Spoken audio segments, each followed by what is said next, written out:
Welcome, welcome, welcome. It's good to see you here today. I hope you've had a good day, good weekend. Got through the shock of yesterday okay. But we're here today, and I hope you enjoyed the bowls at the beginning. I never play the bowls very loud. I never bang on them like some people do, but I hope you're able to hear them when I play them soft.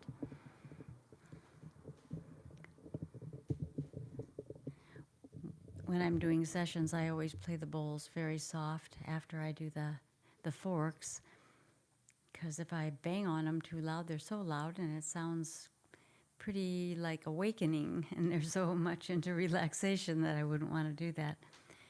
So I'm hoping that the bowls at the beginning can get you in a space where you're going to be relaxed and think about things and just come into the new space that I'm all about, healing and health and things that are coming and all this good stuff that's really out there in spite of what it seems.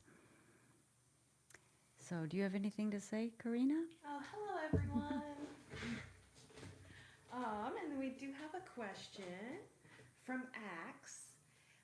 Does cracking your back realign the segments of your spine, or does it make it worse? Well, it depends on. I've seen it do both.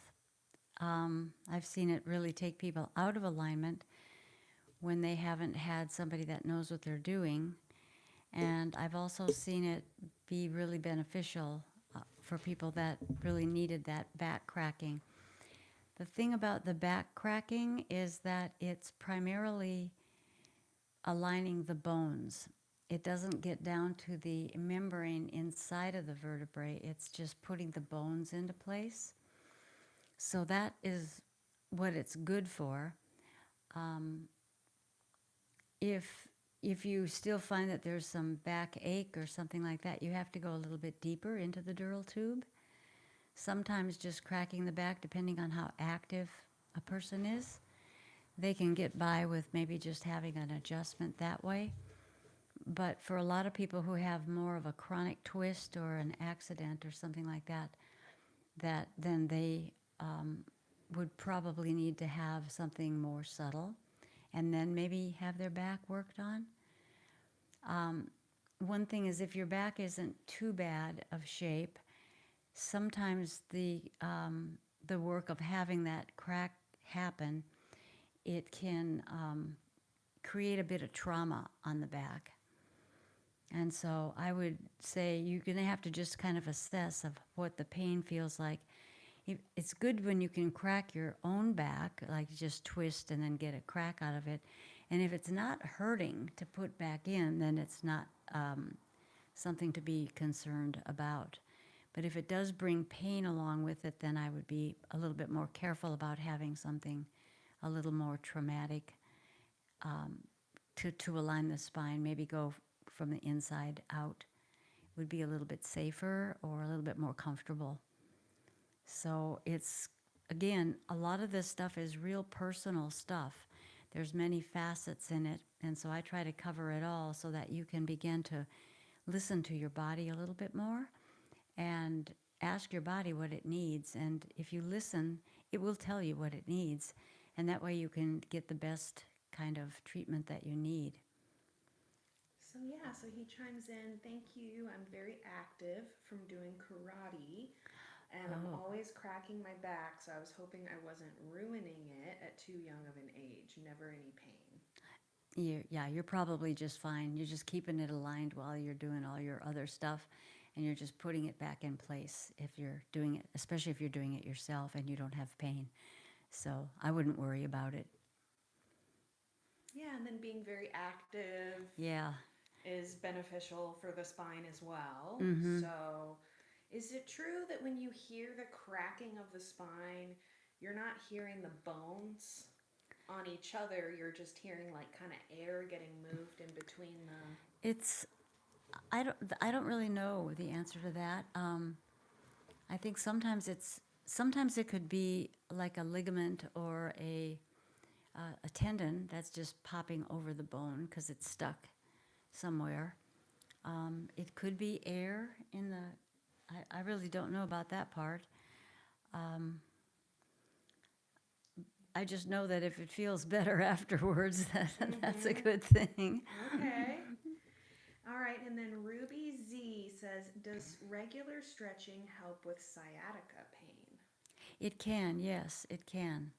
Especially if you're working toward trying to get that sacrum back into alignment. Because usually sciatica is, from, from my experience, is a misaligned sacrum. It can probably be from something else too. It could be from higher up in the back. But if you're stretching, the only thing about stretching I would say is if you're trying to move a bone, you need to go into the stretching very slowly and very carefully, and let the body, it's like letting the body invite, hands in when you're working with your hands, when therapists are doing that. But you also want to just like maybe hold with some resistance, but not push it, not force it, not force the stretch. Let the stretch kind of be invited to stretch. So if let's say you're laying on your back and you have your knee up and you're crossing it over, just put your hand on the knee and just let it very slowly. You'll feel it slowly moving down into the stretch. And that would be a safer way to do it, but that would probably be more advantageous to correcting any misplaced bones. But these bouncing into stretches and forcing into stretches is a little bit rough, especially if you're already hurting. So I would just pay attention to that and see how this other thing works for you, where you're just giving it, a little bit resistance, 5 grams. Pretty soon you'll feel it move a little bit more and move a little bit more. And there might be a point where you could move it quite a bit more because it's already at a stretch place. But one thing is if you force that too much into muscle, the muscle is going to push back because it's afraid it's going to be injured. So if you stretch more carefully, after the muscles get used to being stretched, then they'll stretch quicker. But particularly if your muscles are kind of tight, you want to go very slowly into the stretch. Nice. Can I tack on to that from a Sure. little like Oh, please. yoga?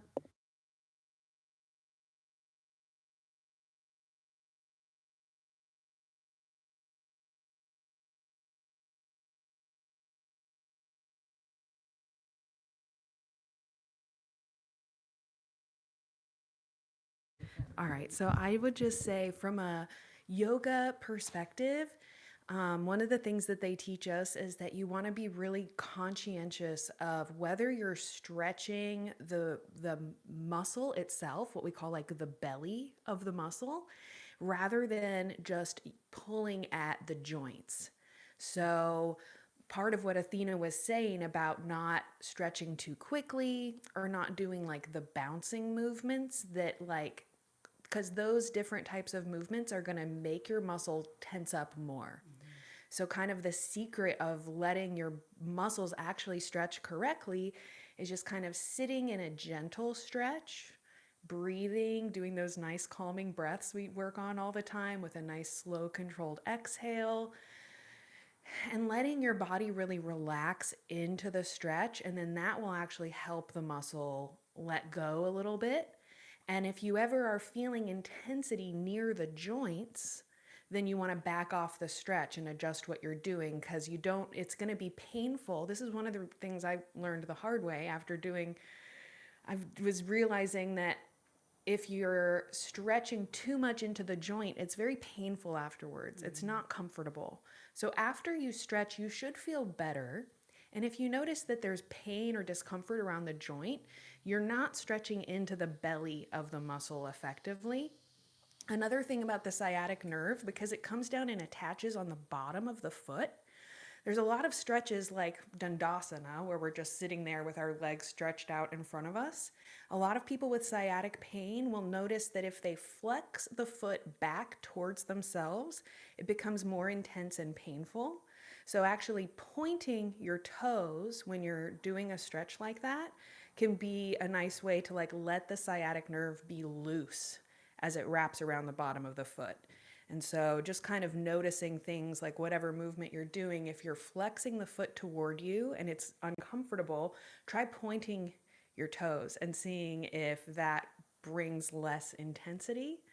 And just always like that kind of listen to your body guide is so important, because whatever stretch you are doing, it should feel good. It should feel comfortable. So at any point that something feels uncomfortable, that's your body's way of saying, hey, I'm not ready for this movement, or you're going a little bit too far, or, you know, like she was saying as well, kind of easing into things. And the more that you slowly and gradually are stretching your muscles, the more they will loosen up and unwind a little bit.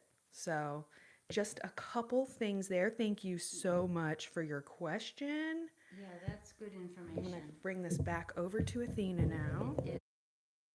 More clarity to what you're doing.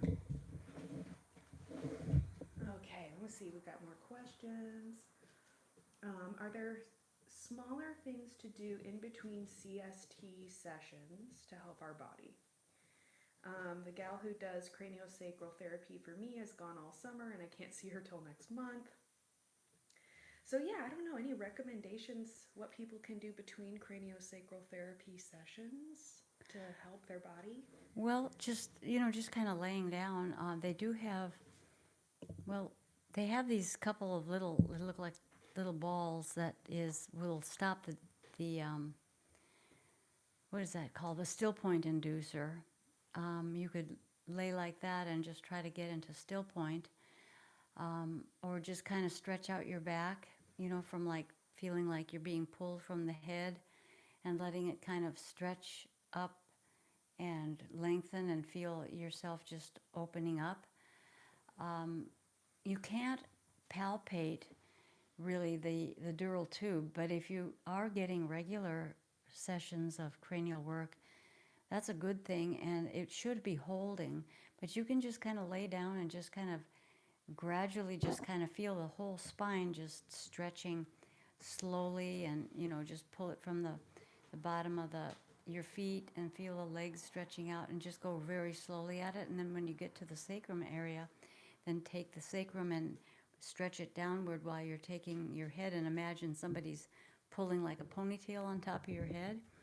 And just do that really slowly, just kind of stretch everything out and feel your shoulders going back and feeling like you're in a nice position, and everything real gentle. It'll just help the dural tube to remain in a position. It's probably already pretty much in a position that it needs to be, or if you're needing to go back a lot, then it's probably not quite holding yet. So that will help the neural pathways to remember that the body is going into this different direction. But yeah, it's just maintaining feeling good. You can even twist a little bit with that. Just kind of keep everything, especially down close to the spine, keep it moving in a careful way. That would be what I would suggest to any of my clients if I wasn't able to see them. I hope that helps. Yeah, everyone says thank you so much. Hello, Olivia, Mel B, Axe, Ruby Z, Mimi Michi. Thank you all so much for being here. Yes. So, I'm not sure. Scott just left a question. I'm not sure what your question is, Scott. If you can try leaving it again. I'm a little confused. How are you doing, Athena? Well, I have my ups and downs, and today was a little rough because I did some exercises yesterday, and every time I try to build up muscles, it's just really sore the next day. So I spent a little bit more time resting today, but I was sure I was going to be okay to be on the live chat, because we're trying to do this regularly on Sunday, so it gets a little bit more routine. But overall I'm doing well. It's it's just like anything. We have good days and bad days and mediocre days, and I would say this is a little bit one of my more challenging days, but that's because I I think I did many weights. I put like just 2 pounds on my legs and lifted, but I need to remember that I have to do less repetitions instead of doing the full repetitions that I do, because the weights do add a lot more, and I don't really feel it when I'm doing it, but I sure do feel it the next day. So, but yeah, overall I'm doing well. Thank you so much for asking. All right, and then Mimi says, Athena, do you get regular massage yourself? Your beautiful hands sure get a workout. Well, unfortunately, I really don't get much massage from people. I don't know if it's because they're afraid or they just feel like, I don't know, they can't do it. I don't know why. I also do know that I'm pretty picky about what I get, so that probably limits it quite a bit. I do have a lady that does a little bit of cranial work with me. The cranial work is really what I want more than massage. And she does okay, but I coached her after she got out of cranial school, the level 1 cranial work. And I've coached her a little bit, but what I find is that while I'm on the table, she does a lot of other work because she's blended it in with some other of her stuff. And that's not really what I want, but it still feels good. But when she gets to the cranial part, she's always asking me, if her hands are placed correctly, and that distracts me a little bit. So it's a little bit more difficult to really just relax and feel what's going on in my body. So overall, though, no, I don't get much help at all. I mean, with anything, I get, people will bring me groceries and people will bring me stuff like that. But for the most part, if I don't have a client or a couple of clients a day, I'm pretty much in isolation. So it's a challenge just in that space. But, I have other things I can do, like write newsletters and stuff like that. So it just is what it is, and I'm making the most of it because I need to do that. I just need to, be strong and get through it. And if there becomes a fork in the road, then that's that. And, it's not so different than anybody else on the planet. So we just have to take one day at a time and keep thinking in gratitude and keep being trusting that God or creator or source, however you see that, is definitely with me and always with me. And this is a big lesson that I need to learn, and just keep that kind of a mindset and get through the day. So thanks for asking. I'm sorry it was a little bit of a long response, but I encourage other people who are in this kind of situation, and feeling a lot of discomfort, can work really hard to keep themselves in a space of positivity and gratitude for the little things that go on in life that you see, and grateful for every day. And just keep on keeping on, because as soon as we turn a little bit more negative or we want to give up, we're telling the body to give up. So you have to just keep telling the body, you're working just fine, you're doing a great job, even though it doesn't seem that way. Do you want to read I suppose I could. This would be a good. Like a perfect time. Yeah, I have to put my glasses on for this. There's a mantra that somebody sent me, a friend in, I don't know where she lives, Delaware or somewhere. I'm not sure of there's several people that are on that particular chat that we talk, and they all most of them live out east, but I don't know exactly. I think she's in Delaware. Maybe I'm wrong. But anyway, she sent me this, and it was something that I read every day and every night whenever I start feeling like I just can't do this anymore, is this, okay? My body is cleansed of all impurities. I am completely healed with optimal health and functions of my body, mind, and soul. So when I read that, I can almost immediately feel an energy shift in my body.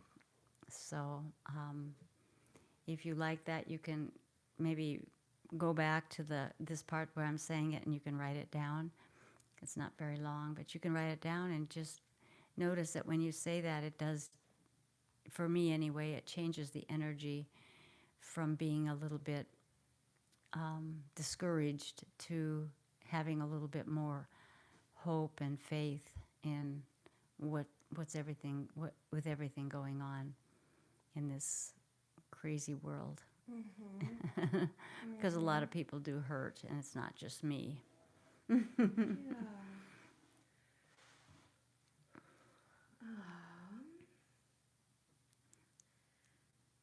And then Axe has asked, what do you think of Reiki?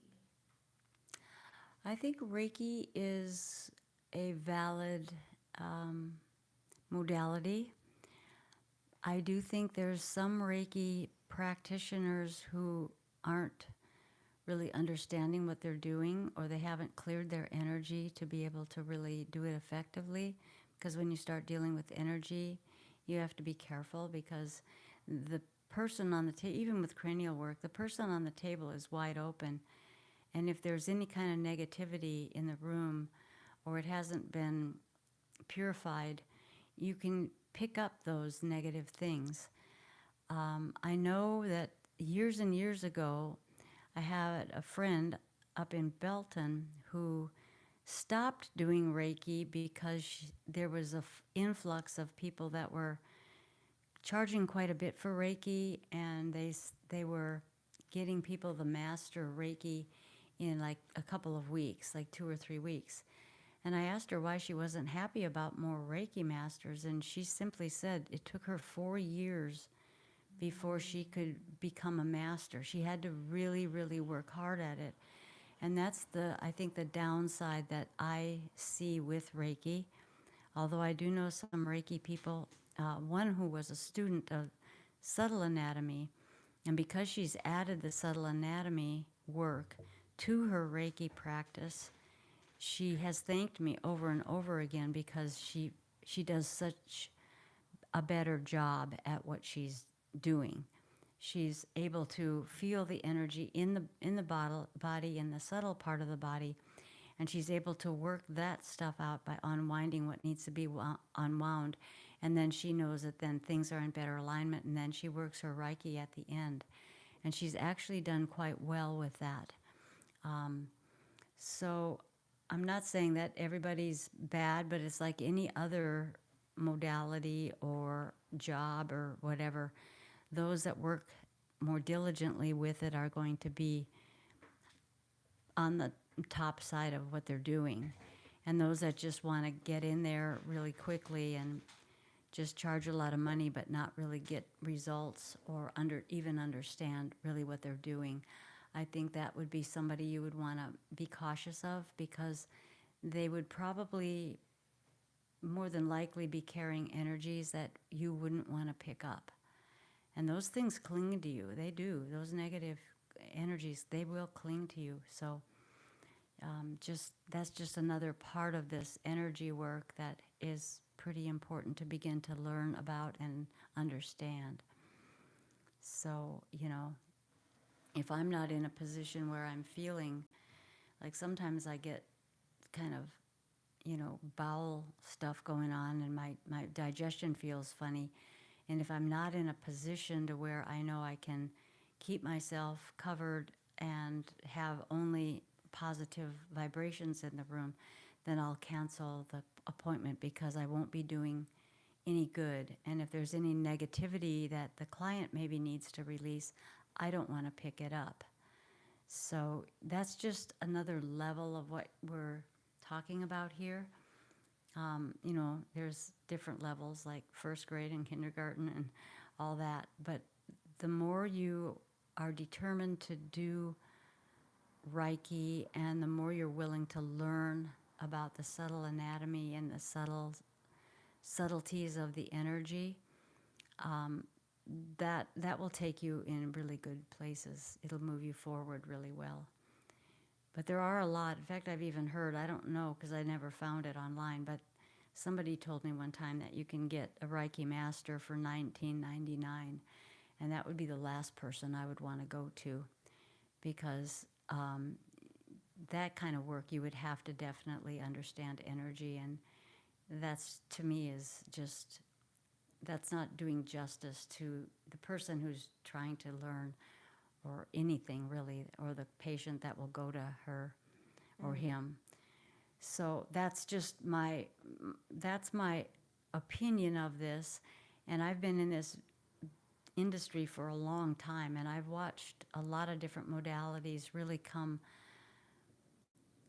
It's they're distanced from their real possibilities of helping.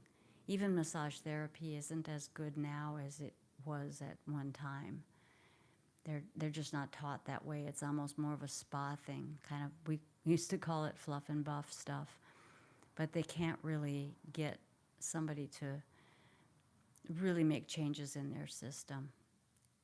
So that's what I have to say about that. It's like there's nothing really wrong, and there's nothing really right, but there's a big space where you need to discern what's happening, because let's face it, the world now is, unfortunately, humanity has been so dumbed down that everything needs to be quick, everything needs to be right now.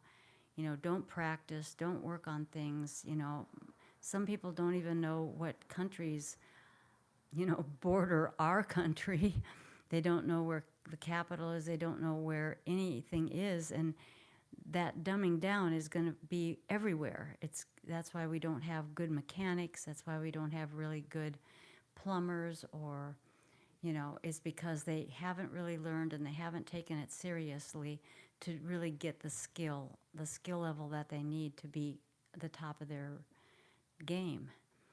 And I'm not saying anything, I think it's a tragedy, but I also know that if people are determined enough to, really, really do it right, they will. They have the will to do it. But you want to be also very cautious out there and ask questions and, that kind of thing.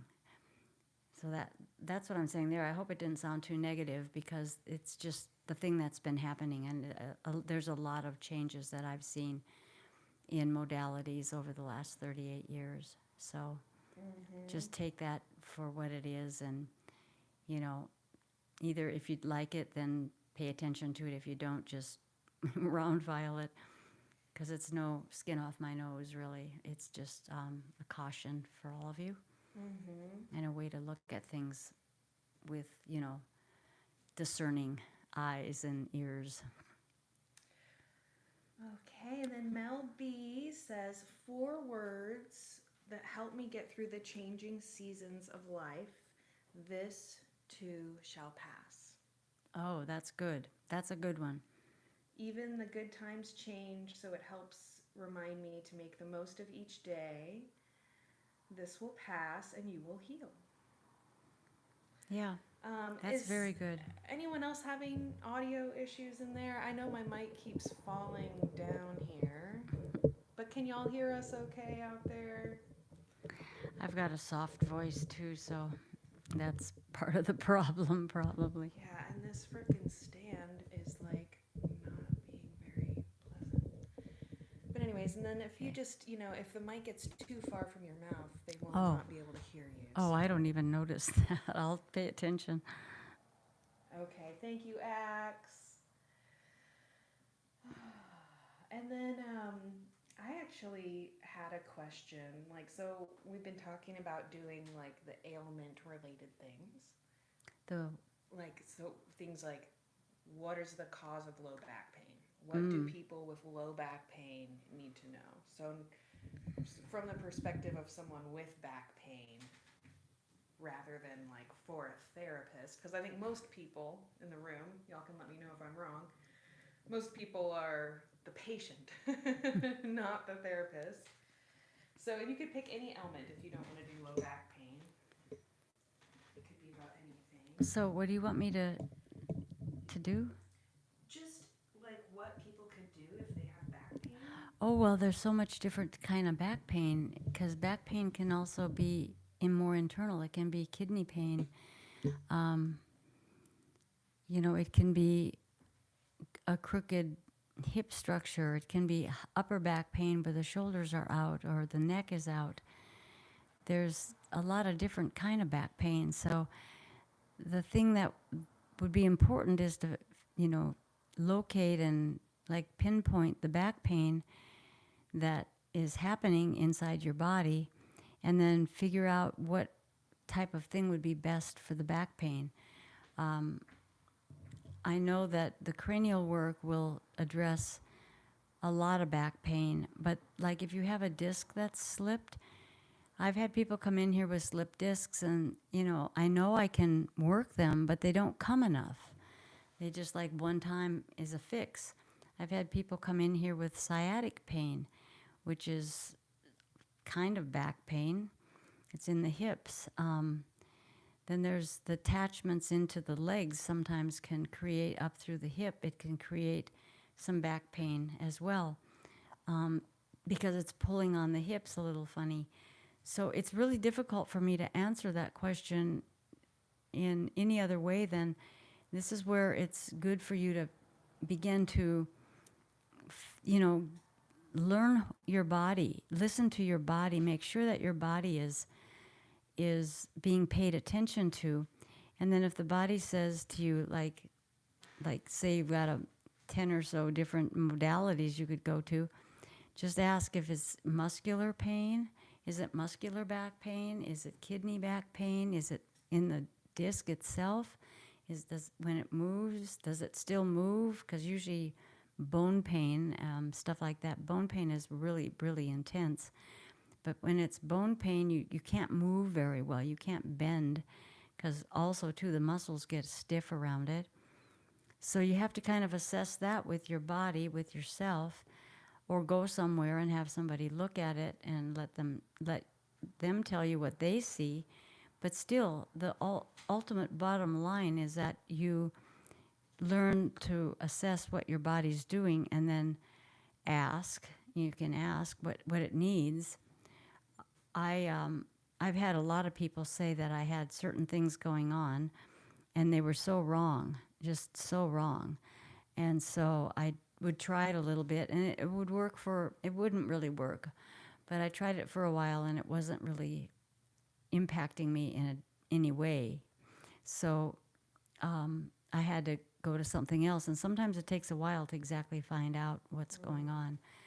So I'm really here to also encourage you, because you are a body and a mind and a spirit, and your body is just where you're living right now, because I know there's different ideas out there, but I don't feel that we ever really die. We just a part of us goes away, and this earth is maybe just a place to, like a schoolhouse where we're learning lessons and we're understanding the different things that go on from day to day, and the different types of people, the people that are not genuinely compassionate, but they're more manipulative, and they do these different things to get what they want, but they're not genuine. We see people that are really, really, genuine and wanting to help all the time. And,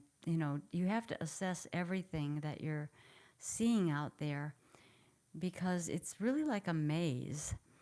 So I encourage you to just look, like if your arm is hurting, what is it? Is it the muscle? Is it the joint? How does it hurt whenever you move it? What do you feel?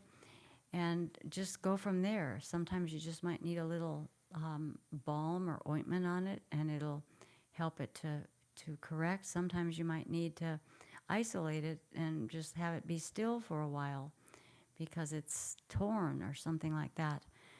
So I would just say, learn to listen to your body, and where the different pain is, or ask somebody, or even call somebody and see what their point of view is. And then you'll know, you can, if they're saying something that feels like it might be that, then then you can take that avenue and see if that works. And if it doesn't, then you can find something else. Because a lot of us are in pain. A lot of people are in pain. Some of it might be, especially when you get into the organs, it could be the diet. If you're just starting to waste a little bit, then that's probably also the diet.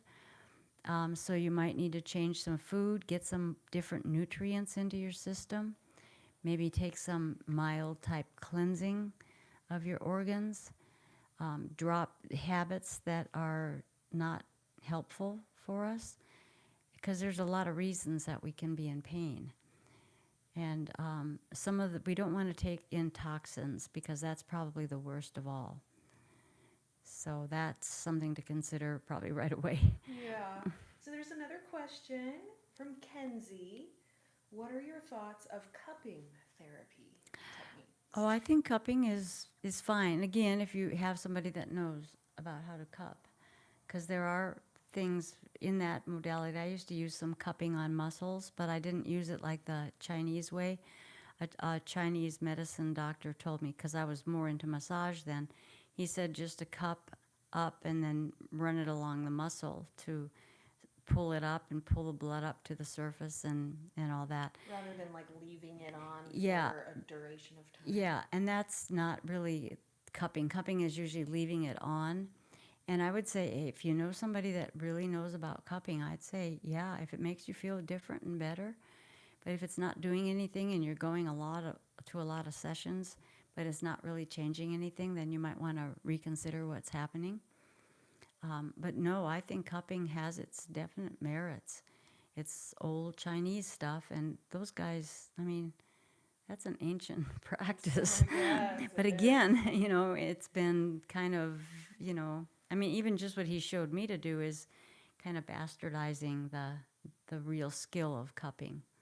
Like where you heat the glass. Yeah, there's some like that, but most of them now have this like a syringe that you pump it. Yeah. Or I've seen like where it's like kind of like the cup is kind of rubber and you just can kind of make a suction of pushing in the cup. Yeah, instead of the heat and the hot and putting that on. Because that's like moxibustion, right? Is that when they use the heat? Moxibustion, yeah, that is heat. It's I can't remember the herb that's in it, but it's more of a stick. And then you burn the stick and you have that over the body and use the heat that way.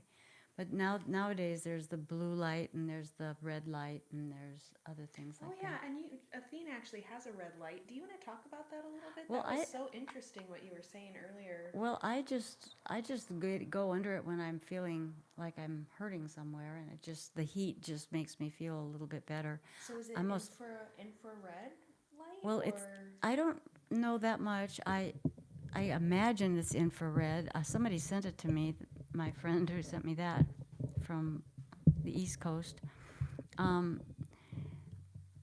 She said it does a lot, it'll help circulation and stuff like that. But I also have a blue light, which is a wand, and that one I do know a little more about. And the red light might do that, but it's different frequencies. The blue light and the red light are different frequencies. So that's something to take into consideration. But the blue light will actually structure water. So the blue light is really good to put onto your body, or also structure water, as long as the water is in a glass container. You can't do it through plastic or metal. It has to be done through the glass. But it structures the water, and so when the water is structured, you tend to, when you're dehydrated, you will hydrate faster. Like, have you ever thought you were really hydrated and you just needed to drink, and you drank a bunch of water, but then you still felt thirsty? That's because the molecules this may work similar in the red light, but the molecules will clump together, and the cells can only take in one molecule of water at a time. So if it's clumpy, then the cells aren't getting the hydration that it needs. Whereas if it's structured, it will line up these molecules, and so they can get into these cells better. And I do notice a difference when I use the blue light. I like to drink water from the blue light. And then I also use it as well as the red light. I just fall asleep all the time with the red light. It's really relaxing. And it has different, you can make it hotter or cooler. And then you can also fix the time on it. But I don't know a whole lot about the red light. I should study up on it, but I just figured I didn't have time to really do that. So, but it is beneficial. That's one thing I do know. Okay. Thank you so much, everyone who's here. Lots of loving, supportive comments in the chat. So if anyone else has any questions, please feel free to leave your questions below. Do you want to do another little singing bowl section? Well, I can if they let's do some if they singing bowls. want it. If they want it. So Athena feels like, because there was one person that left a comment that they thought the singing bowls didn't sound good or they were too loud. And so I've been trying to encourage her that the singing bowls sound amazing, and a lot of people love listening to the singing bowls. Yeah. So yes, look, Axe says, yay, singing bowls. She actually said I was banging on church bells. But anyways. But I don't bang. I don't bang. I think it sounds beautiful. I like them too.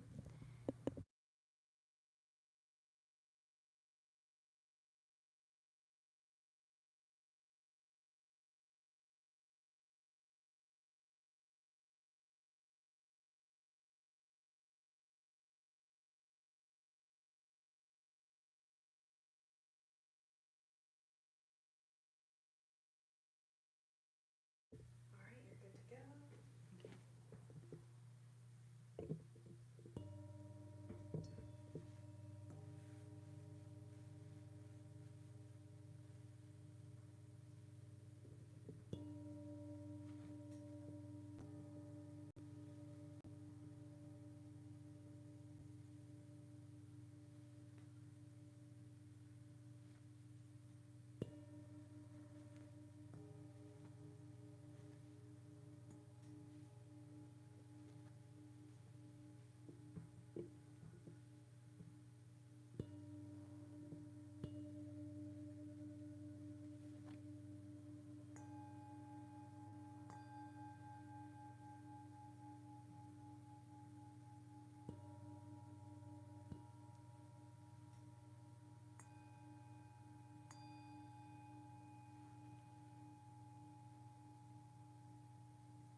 Thank you so much for your work and programs. Best wishes from Istanbul, Turkey.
Yep, it turned blue.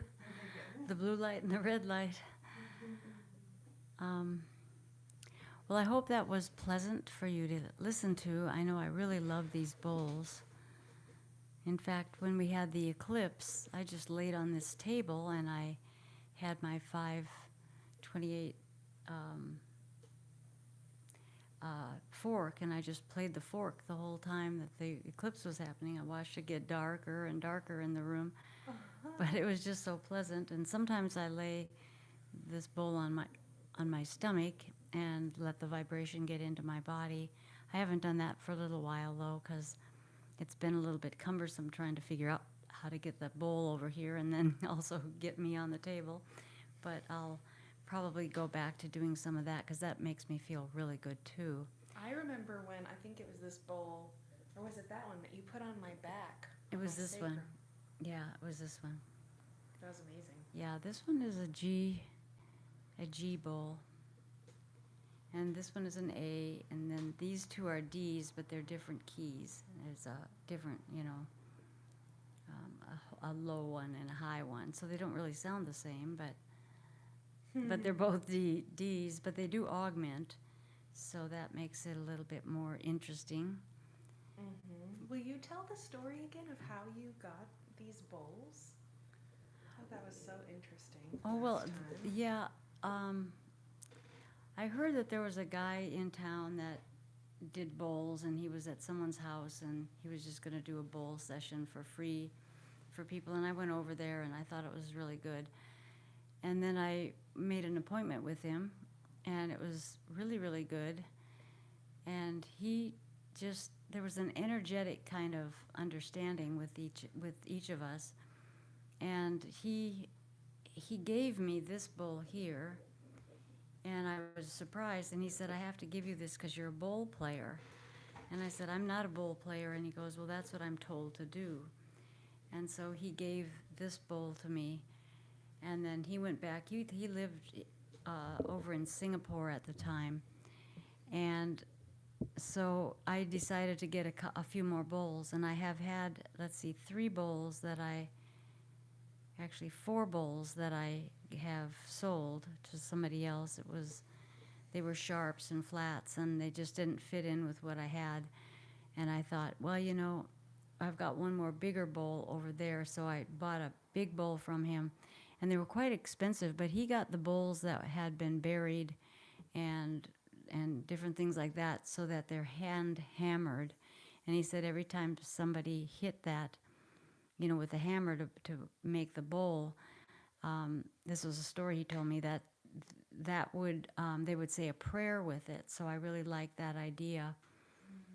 And I bought them. He'd mail them to me, and he came one time and we did bowl session with cranial work, and it was quite amazing. It was really, really amazing because I could feel the vibrations of the bowls that he was playing, and I could feel it in the body. And then the cranial system just seemed to act differently than when there's no sound or no vibration of the bowls. So that was kind of interesting. So I never really think of myself as a bowl player per se, because I really don't know that much about them. My focus is really the anatomy, and that's where my forte is. But I started to just kind of work them, and sometimes I'd put them on people and rim them.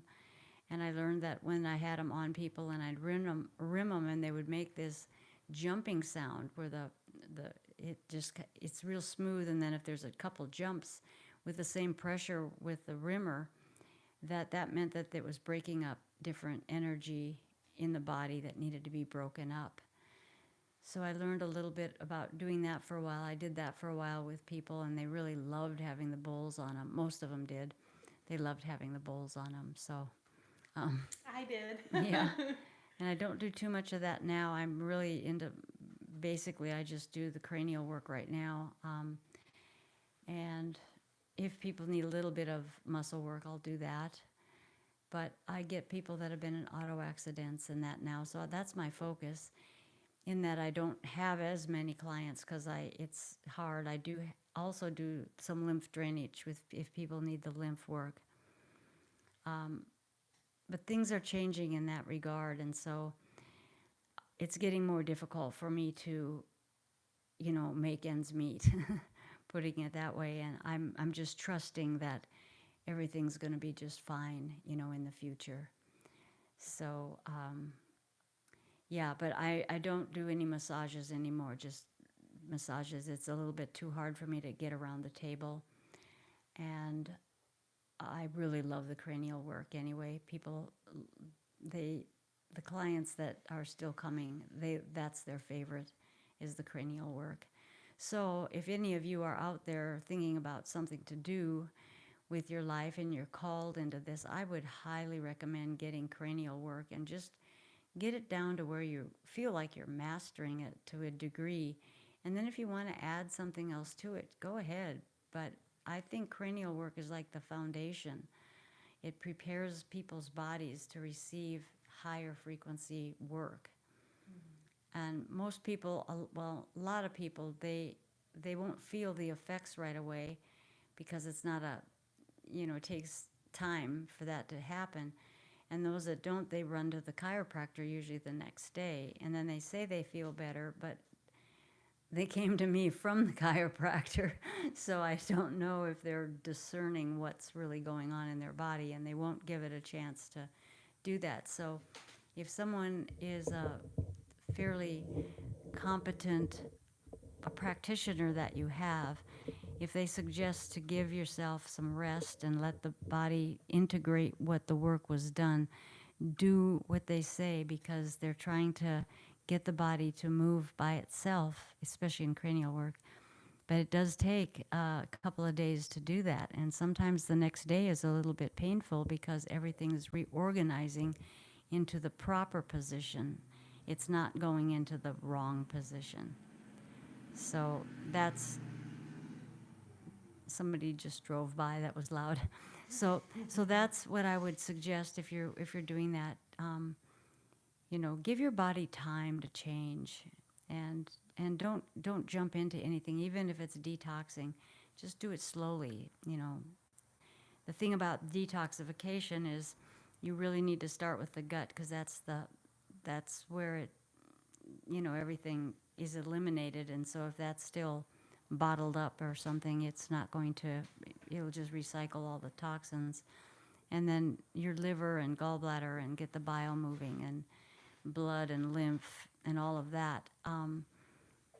Just take your time and do it. Don't think you have to do it overnight or do it in 2 or 3 days unless you feel really led to that. I mean, I'm not going to tell you that you can't do it, but usually the body does take time, and everything is changing when you start to change your patterns or give up certain habits or foods or something like that.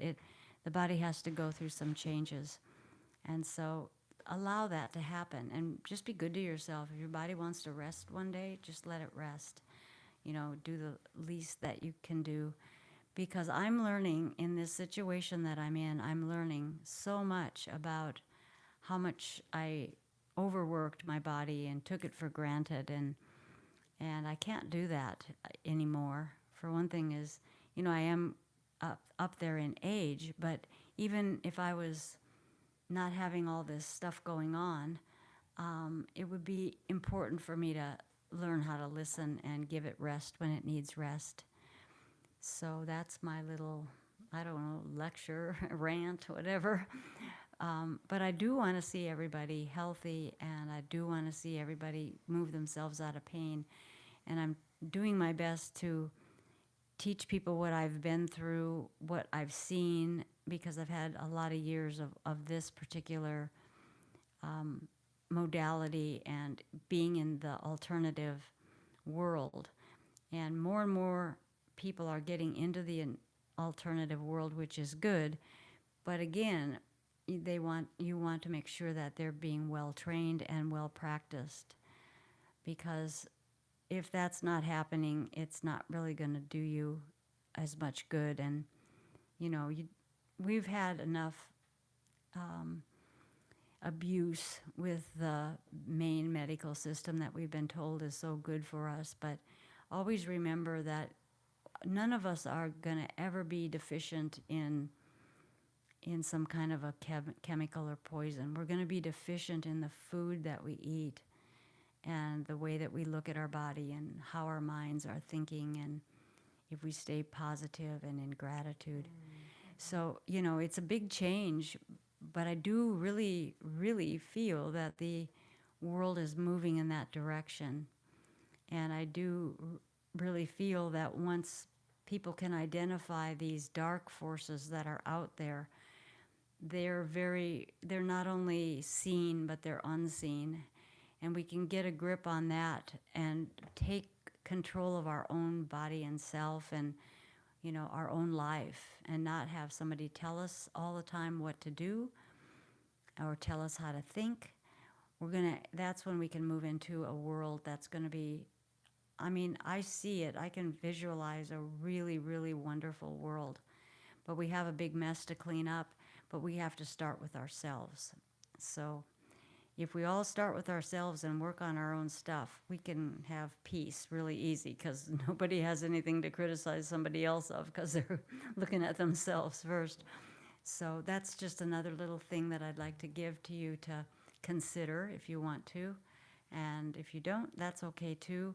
But that's part of this journey of what my life has totally changed because of this, because of breaking my leg and cracking my hip. So,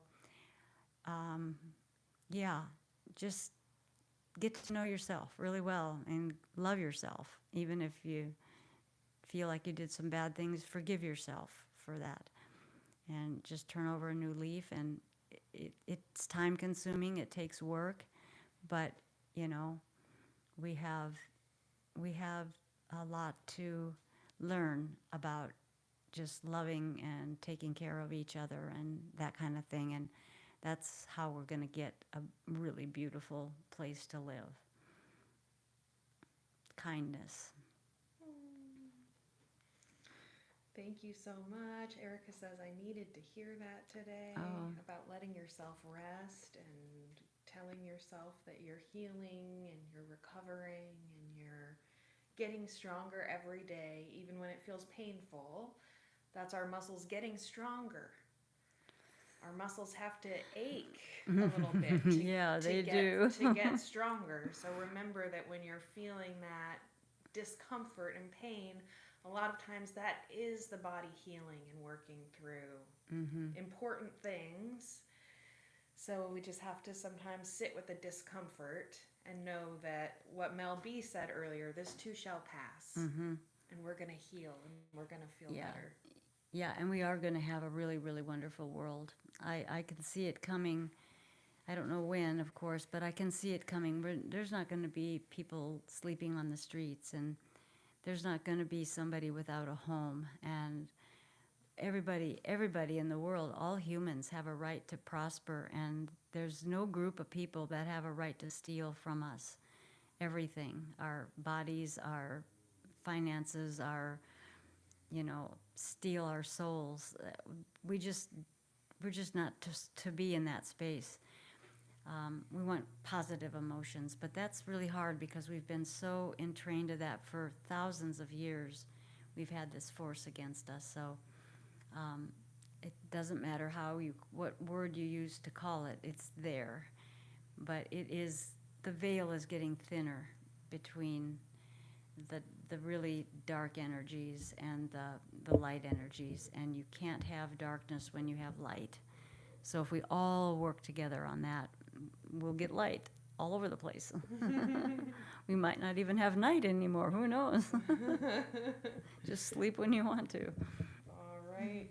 You're going to say goodbye. Thank you so much for thank you. watching. Thank you. And thank you for the questions. I know I don't always have the answers exact, but I hope I have enough to give you ideas so that you can work it through for what's best for you. So thank you so much. I appreciate all of you. Thanks, you guys. I'm going to bring this to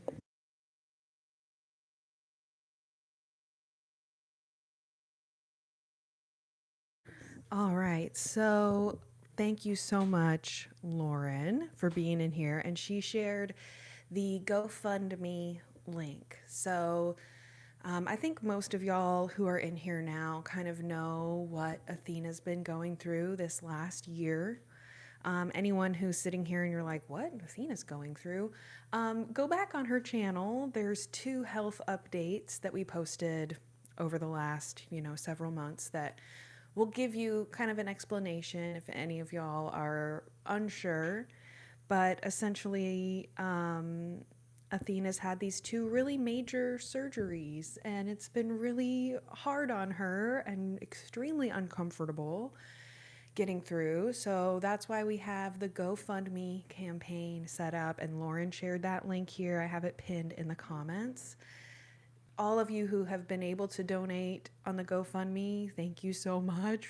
It is so helpful to help Athena get through all of this. And so whether y'all are just here hanging out, leaving sweet comments on the videos, those of y'all who've been able to donate on the GoFundMe, like, your kindness is so greatly appreciated. And there's also an e-card, a little get well soon card that if anyone wants to go and sign, y'all can do that as well. Yes, thank you for that. That card does really cheer me up. Being isolated like I am, it's nice to know that there's something out there that... There's so many people Yeah. out there. I have a hard time conveying to Athena, like, how many people there are out there that just appreciate her so much, still go and listen to her videos. And those of y'all who have, whether it's just what you've learned for yourself about your own body, or if you are a massage therapist and you've learned a lot of techniques from Athena's videos, like, y'all letting her know how much that means to you means so much. Sometimes it's hard when you're just like an internet personality. It can feel a little intangible. So anyway, so that's why I've been having y'all sign the birthday cards IRL, where I sign y'all's names on the cards. I've made 3 so far. I think most of y'all who are in here have already signed those cards, which is why I didn't pull one out today. But there's those cards I've been making. There's also the e-card. And of course, if you are in a position to help with the ends meeting type of situation, there's also the GoFundMe link as well. And we want to thank y'all so much for helping out in that regard. I think... And also visit the YouTube channel whenever you do more, massaging work. But it's pretty interesting if you haven't been there. That's where they are right now. Oh, That's where we are. Oh, we are. We're on the see? YouTube channel. Well, I'm just totally oblivious. My generation did not have anything but pencil and paper. So yeah, and if y'all are confused, because YouTube did change it a little bit. They used to put your lives and your videos all just in one place, but now I think they have it separated. That's how it is on mine. So anyways, so right now we're in the live portion, but if you go to the channel and click on videos, then you can see all of our regular videos we've been making. The last video we posted has Melissa as the model. Those of y'all who remember Melissa from that old channel we used to all be on back in the... Anyway. Okay, so Lindsay just popped in. Lindsay says, oh my goodness. Please know just how much of a difference you make, not only to us as individuals listening and hearing you, but the world needs more Athena. Huge love and healing to you. Thank you. That's so sweet, Lindsay. Thank you. Yes, thank you so much for that. That means a lot because, we are putting these out and we don't have it behind a paywall because we want to get the information out. So, that means an awful lot that I have some good thing to do in the world. Yes. All right, sorry, this microphone stand, it's like, I'm out of here. Gravity. You guys know what I'm saying. Is there anything else you wanted to say here as a closing? No, I just want to say, you really out there, you really do not know how much I appreciate you and appreciate you watching and appreciate you appreciating the work that I've done for 38 years. And I'm going to, as long as I'm got breath in me, I'm going to continue doing the best I can. And so I'm trusting that I will heal. I'm going to keep reading my little, affirmations. I'm going to just try to, I'm going to work to being positive all the time, even when I wake up and I don't feel like even getting out of bed, and removing those thoughts that are the dark side thoughts of just keep laying here. You don't need to exercise or you don't need to move around. You just need to lay here and sleep because that's not a good sign. So I do really, really appreciate you all, and thank you for telling me that, because it means more than you can even imagine. All right. I don't know what's going on with this thing. All right. We love you guys. We will see y'all again next Sunday. I may have a video go up in between now and then. We'll just see how it goes. But make sure that you join us again next week, same time, same place. Any of y'all who want to learn the subtle alignment techniques that Athena shows in her videos and kind of talks about in the videos, she has an extremely detailed course teaching how to learn how to do the subtle alignment work for the entire body. That's why we have the skeleton back here in case people have subtle alignment questions. But that is available on Podia, is where the course is hosted. So, oh yeah, and the Craniosacral Therapy Manual is also up there available. We're going to also have her record like an ebook version of the manual. So at some point that will be both a manual like written and the auditory, maybe video, but also maybe just audio. We haven't really discussed yet exactly how we'll do it, but the Craniosacral Therapy Manual is there. The Subtle Alignment course is there. I have that linked in all of the videos, including, I believe, the description of this video has the link to that course. So those of y'all who send emails and ask, how can I get more teaching with Athena? You can schedule Zoom lessons. You can take the course. We're all about anyone who wants to learn these techniques, we want to help y'all do that. So feel free to send a message or send an email, and hopefully check out those links. And there will be more teaching things going up. We just filmed some just a week or so ago, so there's going to be more that are each part of the body and different things like that. So it's a good course. It's a good add-on to if you're already working in the alternative realm. It's a good one. So I just wanted to make sure that you knew that this was something that, if nothing else, I'll someday, far, far away, I'll leave it behind. So. Well, we appreciate you so much sharing and teaching and helping pass along all these techniques and helpful information. I know I've benefited so much from just the different things I've learned from you over the years. So I want to thank all of y'all for being here today. Thank you so much, everyone who left questions. We will see y'all next week. Take care of your sweet, sweet selves till then. Thank you, Lauren. Thank you, Axe. Thank you, all of our lovely guests here today. We appreciate y'all so much, and we'll see y'all next time. Yep. Bye-bye.